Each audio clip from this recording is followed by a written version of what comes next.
Calafiori is being basically linked with the move to Arsenal. Like, I'm seeing that this deal is damn near done. And this has came out of nowhere.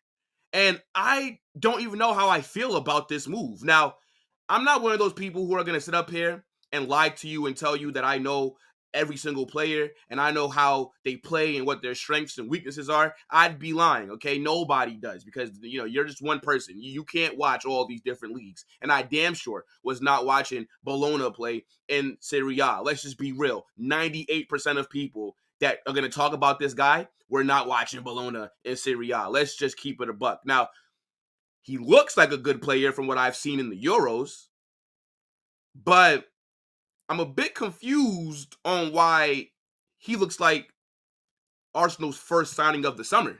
Because when I look at this Arsenal side, the two positions that stick out the most is center mid and striker. Now, all the reports are saying that they're about to sign Calafiori for 50 M's. Now, again, I know people are going crazy about this guy. They're rating him really highly. But I've seen more aura pics of this guy than I've seen actual game footage posted. I think people are just more so infatuated with his looks. But if you tell me that 50 M's for him is a good price, I think you're crazy. His transfer market value is only about 30. I get it that him last season, he had a good season with Bologna. I think all their players did. They finished third. So everybody stepped up. But I think this price is a bit inflated because of the Euros. He's getting a lot of hype. And I would assume that they've bought him to play left back, not his main position, which is center back, which is also a little bit weird. Because we know that Arsenal have damn near the best center back pairing in the world, in Gabriel Magalhaes and William Saliba. So there's no room for Calafiori there. So the only place that he can also fit in is at left back. Now, I'm not saying this is a bad signing, because I would just bet anything without even knowing his profile, without watching that many games of him. He's already a better left back than Zinchenko. It's not hard. It's not, because Zinchenko is shit. So Calafiori can step into that left back role, and now that side might not be a weakness anymore. But I just think you need a center mid. You need a striker. And you're going to drop 50 million on this guy. Then at the end of the window, Arsenal fans are going to have to hear about how you didn't have the budget to spend. So that's where my issue comes from with this deal, is because this comes off as more of a luxury signing versus a necessity, right? You have Jurriën Timber coming back from from injury, who could play at left back. I just don't really understand where the priorities are for Arsenal right now. You just lost the Premier League again to Man City. They're going to strengthen this summer.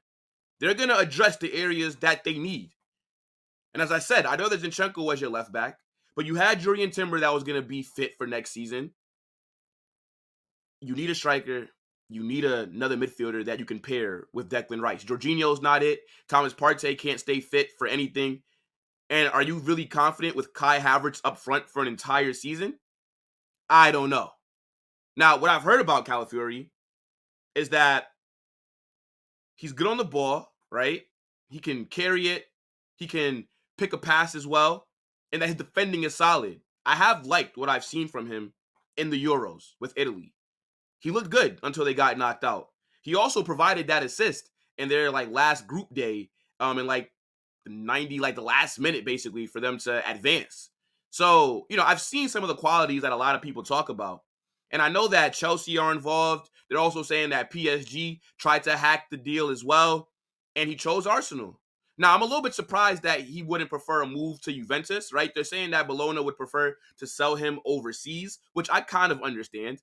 Because, generally, when you're going to lose one of your promising players, a guy that you really rate, you don't want him to go to a team in your league, right? Like, I'm pretty sure, for example, like Crystal Palace, they sold Olise. I'm pretty sure that they'd prefer to sell him to Bayern Munich for a cheaper price than they probably would have gave Chelsea and Arsenal. Just because now I don't got to play him every week, or I don't got to see him every week in the Premier League, basically. So that does make a bit sense. But Yeah, man, look, this Arsenal thing is moving really quickly. It looks like it's wrapped up, basically, according to all the reports. They're saying that it's done, and I think that he will be Arsenal's new left back because, again, there's no room for him in that center back pairing. Now, this would be an upgrade for their defense, right?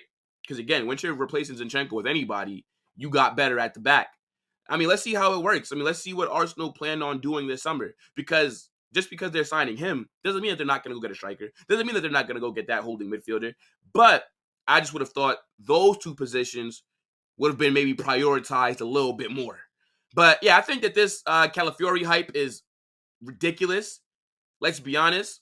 I think a lot of people on Twitter with the player profile pictures, they got to look in the mirror and do some self-reflecting and really ask themselves, why are you rating him like this? Why did you post that aura picture of him? Probably with like his tongue out, licking his lips or something. Like, why'd you do that? You got to honestly think to yourself, you know what? Maybe there's something deeper going on that's maybe not football related. You know what I'm trying to say? But looks like a really decent player. I think his price has skyrocketed because of the Euros. I think he is a player that, social media decided they want to hype up this summer. And, it is what it is. Now, it'd be interesting to see what happens if Arsenal don't sign him or if Chelsea, PSG, these clubs who are all these fan bases. I've seen him in more kit swaps than I've seen actual game clips. I'm telling you, it's crazy. They love this guy. And I know for sure most of them did not watch Bologna last season. Let's be honest here.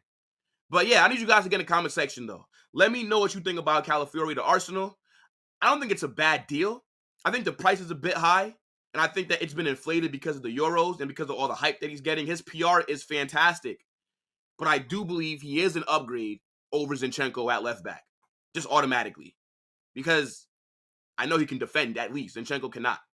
But again, 50 million, I don't know, man. You probably could have got a better deal. It's like, why do Arsenal never negotiate correctly? But yeah, man, let me know what you guys think about Calafiori to Arsenal. Do you like this deal, or do you think he should have went somewhere else? But this move looks like it's all but wrapped up, people. Arsenal are going to be strengthening at the back, and I guess they're viewing it like, look, City are going to probably always be just the favorites. And, they got Haaland, Kevin De Bruyne, Jeremy Doku. They're now bringing in Savio, Phil Foden, Rodri pops up with goals sometimes. They're probably thinking, we need to get some defenders who could sit here and let us not concede in games that we shouldn't be.